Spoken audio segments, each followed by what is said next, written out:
La Cour constitutionnelle prévue par la Constitution de 2006 n'avait jusqu'à présent jamais été mise sur pied en République démocratique du Congo.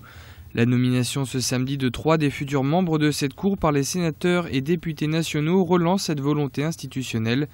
La Cour est chargée du contrôle de la constitutionnalité des lois et des actes ayant force de loi. Elle a également la compétence de juger le contentieux des élections présidentielles et législatives. Aujourd'hui, la République démocratique du Congo traverse une période institutionnelle assez mouvementée. C'est le premier facteur. Le deuxième facteur, la CENI de l'abbé Malou avait tendance à se substituer dans ses prises de décision à la Cour constitutionnelle. Ces deux facteurs ont amené en effet les autorités de la République démocratique du Congo à examiner cette Cour constitutionnelle de 2006. Mais le processus de désignation de ces 3 personnalités ne fait pas consensus. Le groupe parlementaire UDPS et alliés a claqué la porte, dénonçant un manque criant de transparence. Les personnes choisies, non pas qu'elles ne soient pas capables de remplir leur mission, mais elles ont été un peu choisies de façon non transparente.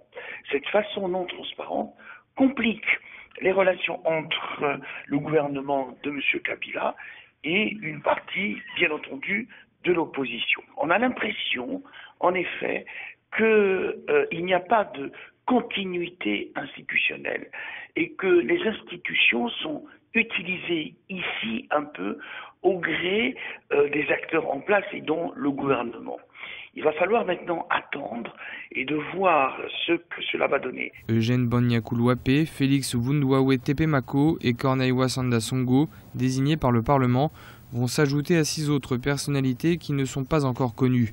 Il s'agit de 6 autres membres de cette Cour qui seront désignés par le président de la République et le Conseil supérieur de la magistrature.